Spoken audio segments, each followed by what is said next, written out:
কড়াইতে তেল দিয়ে দিচ্ছি, এবার দিয়ে দেবো পেঁয়াজ কুচি। এগুলো আমি লাল করে ভেজে নেব। পেঁয়াজ ভাজা হয়ে গেছে, এবার আমি নামিয়ে নিচ্ছি। এই রুই মাছগুলো ভেজে নেব।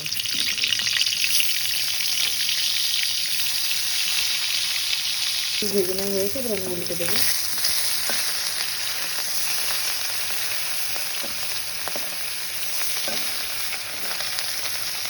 ভেজে নেওয়া হয়ে গেছে, এবার আমি নামিয়ে নেবো।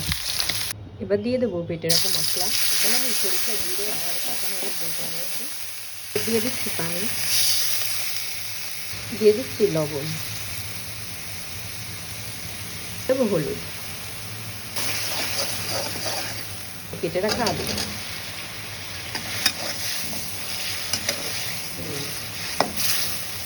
দেবো ঝোলের পানি।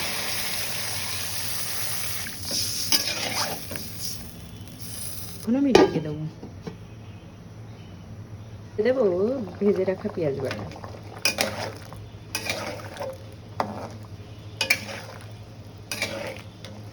মাছগুলো দিয়ে দেবো।